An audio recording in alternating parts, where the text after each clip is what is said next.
வணக்கம். வணக்கம்.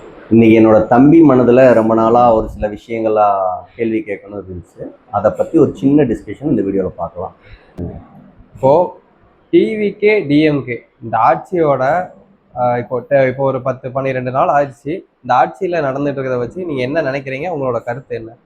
இப்போ ரெண்டுக்குமே வித்தியாசம் இல்லைன்னு வித்தியாசம். தான் நான் நினைக்கிறேன். ஏன்னா பண்ணின தவறுகள் நடக்குது, கொலை நடக்குது, பாலியல் அதெல்லாம் எதுவுமே ஸ்டாப் ஆகலை, ஊழல் நடக்குது, எதுவுமே மாற்றம் இல்லைன்னு நினைக்கிறேன். ரெண்டும் இப்போ இவங்க என்ன சொல்றாங்கன்னா இன்னும் டைம் வேணும், அப்பனா தான் சரி பண்ணுவோம்னு சொல்றாங்க.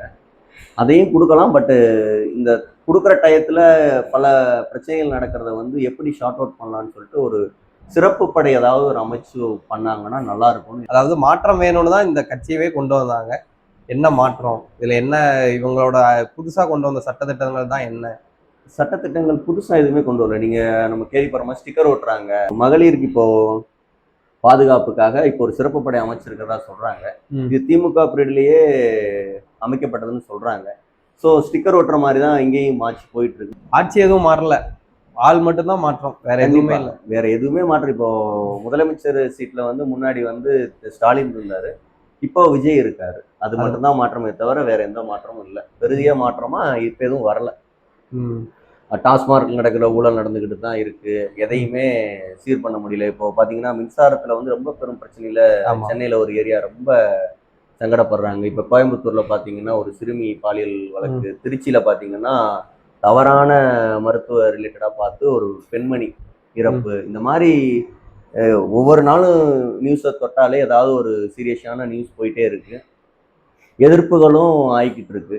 நம்ம இதை எந்த மாதிரி இந்த கவர்மெண்ட் எப்படி இதை வழிநடத்தி போறாங்க, இதை எப்படி சரி பண்ண போறாங்க, மக்களை சாட்டிஸ்ஃபேக்ஷன், அதாவது ஓட்டு போட்ட மக்களுக்கு ஏதாவது ஒன்று பண்ணணும்ல, அந்த மாற்றத்தை கொடுப்பாங்களான்னு சொல்றது இப்போ வரை எனக்கு கேள்விக்குறியா இருக்கு.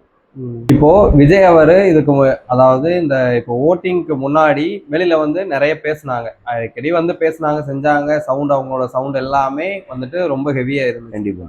இப்போ ஆட்சிக்கு வந்ததுல இருந்து ஒரு வார்த்தை கூட பேசலையே. நிறைய தப்பு நடந்துட்டு இருக்கு, கிரைமோட இது கூடிக்கிட்டு தான் இருக்குது. இதுக்கு அவர் எதுவுமே பேசல. அவரோட மௌனம் எதனால? மௌனத்துக்கு பின்னாடி ஒரு அமைதி இருக்கு, பல விஷயங்கள் இருக்குன்னு நான் நினைச்சேன். ஸோ பாத்தீங்கன்னா ஒரு அரசியல் வந்து ஓட்டு கேட்டு பணியில ஈடுபடும் போது ஒவ்வொரு மீட்டிங்லயும் ஆக்ரோஷமா ஏன் இப்படி பண்றாரு ஸ்டாலின் அங்கிள் கேள்வி கேட்டாரு. இப்போ தன்னோட ஆட்சி காலத்திலேயே நடக்கக்கூடிய விஷயங்களுக்கு ஒரு பிரஸ் மீட்ல ஒரு மன்னிப்போ இல்லை ஒரு ஆழ்ந்த அனுதாபங்களோ வருத்தங்களோ கூட தெரிவிக்காத போது ஏன் இப்படி இருக்காங்கன்னு சொல்லி எனக்கு ரொம்ப கோவத்தை ஏற்படுத்துது. ஒரு விஷயத்த வந்து அதுக்காக அமைதியா இருக்கிறது வந்து வந்து எல்லாரும் வரவேற்றாலும் இவ்வளவு அமைதியை நாங்கள் எதிர்பார்க்கல. இந்த அமைதியை நீங்க அரசியலுக்கு வராமையே உங்க துறையிலே நீங்க அமைதியா இருந்துட்டு போயிருக்கலாமே தவிர பொறுப்புகள் கொடுக்கப்பட்டிருக்குது. இப்போ சம்மந்தமே இல்லாமல் ஒரு விஜய் வந்து ஆக்டிங்ல இருக்க போகும்போது இதுக்கு வந்து ஏன் இந்த பாலியல் விளக்கு பத்தி ஏன் பேசல, இந்த மின்வெட்டை பத்தி ஏன் பேசல அப்படின்னு நம்ம கேட்கக்கூடாது. இப்போ வந்து அவர் வந்து அரசியல் சம்பந்தப்பட்டு வந்துட்டாரு. ஸோ தமிழ்நாடு மக்கள் கேட்கக்கூடிய கேள்விகளுக்கு பதிலளிக்கிறதும் வருத்தம் தெரிவிக்கிறதும் அவர் கண்டிப்பா ஈடுபடணும். இந்த மௌனத்தை வந்து தவிர்க்கிறது அவரோட எதிர்கால அரசியலுக்கு வந்து நல்லா இருக்கும்னு நான் நினைக்கிறேன். இல்ல இப்போ வந்துட்டு இப்போ லாஸ்டா நடந்த எலெக்ஷனுக்கு முன்னாடி நடந்ததுல கொஞ்சம் பெருசுன்னா அந்த விளாத்திக்குளம் பக்கத்துல ஒண்ணு நடந்துச்சு. காரணம் டிஎம்கே தான், டிஎம்கேல வந்து எந்த ஒரு யாருமே வந்து பார்க்கல, யாருமே வந்து எதுவுமே பண்ணல அப்படின்னு சொல்லி கேட்டாங்க. இப்போ அதே தான் டிவிக்கலையும் பண்ணிட்டு இருக்கிறாங்க. இது வரைக்கும் அவங்களோட வீட்டுல, அதாவது அந்த 10 வயசு சிறுமி பாலியல் தொல்லைக்கு ஆளாயிருக்கிறாங்க. அவங்கள பத்தி வந்துட்டு பேசுறதுக்கு, அவங்க வீட்டுக்கு போயிட்டு பேசுறதுக்கு இது வரைக்கும் டிவிகே சைட்ல இருந்து யாருமே எதுவுமே இது பண்ணிக்கல. அதாவது விஜய் சார் வந்து டைரக்டா இது பண்ணணும். ஏன்னா விஜய் சார் சொல்லியிருக்கிறாரு, நம்ம வீட்டு பொண்ணுங்களை வந்துட்டு தொடணும்னா கூட யோசிக்கணும், எல்லாத்தையுமே யோசிச்சுதான் இது பண்ணதுக்கு இருக்காரு. இப்போ அந்த அளவுக்கு ஆயிருக்கிறாங்க. அதுக்கு விஜய் சார்ட்ட இருந்து எந்த ஒரு கருத்தும் வரல. இல்ல இதுக்கு ஆப்போசிட் நான் இந்த மாதிரி எடுக்கிறேன் அப்படின்னு எந்த ஒரு இதுவும் இல்லை. இதெல்லாம் கேள்விப்பட போகும்போது நம்ம எவ்வளவு கேவலமான சொசைட்டில இருக்கோம்னு இதா இருக்கு. ஸோ இதுக்கு விஜய் சார் நினைச்ச மாதிரி இப்போ உங்க வீட்டு பொண்ணு தான், இதுக்கு நம்ம என்ன பதில் பண்ண போறோம்னா கைது பண்ணிட்டோம், அவருக்கு தண்டனை கொடுப்போம். அதே மாதிரியா அந்த கைது பண்ணப்பட்டவங்க வந்து ஒரு முகத்துல ஒரு சின்ன வருத்தமோ, நம்ம பண்ணது தப்புன்னு ஒரு குற்ற உணர்ச்சியே இல்லை. திருடனாய் பார்த்து திருந்தாய் விட்டால் திருட்டை ஒழிக்க முடியாதுன்னு சொன்ன மாதிரிதான் அந்தந்த துறையில இருக்கிறவங்க நம்ம நினைக்கணும், திருந்தணும்னு நினைச்சா மட்டும்தான் திருந்த முடியுமே தவிர, திருத்துறதுக்கு ஒரு வழினா கடுமையான தண்டனைகள் வழங்கப்படும் போதுதான் கண்டிப்பா தப்பு பண்ண யோசிக்கணும். தலையை வெட்டுவோம் காலை வெட்டுவோம்னு சொல்லுங்க.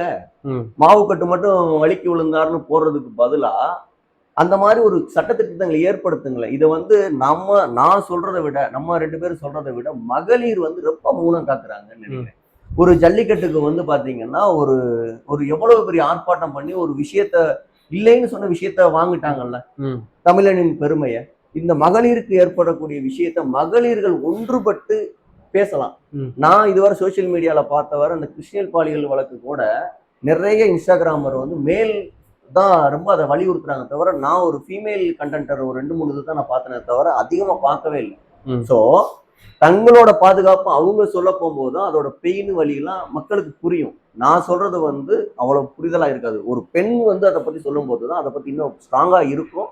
விஜய் இதுக்கு கண்டிப்பா பதில் சொல்லணும். மக்கள் மக்கள் இவ்வளவு இன்னும் முட்டாளா இருந்தாங்க, இனிமேலும் முட்டாளா இருக்க மாட்டாங்க. கூட்டம் வந்து ஓட்டா மாறிடாதுன்னு அதே மாதிரி இருக்கு. இல்லாத விஷயத்த மக்கள் வாய்ப்பு கொடுத்துருக்காங்க. இந்த விஷயத்த வந்து நாளைக்கு வந்து அவங்க சொன்னதை வந்து உண்மையாக்கிறாதீங்க. நம்ம தப்பான முடிவை எடுத்துட்டோம்னு மக்களை வந்து தோண வச்சிடாதீங்க. அதை தான் நான் சொல்றேன். நன்றி. நன்றி.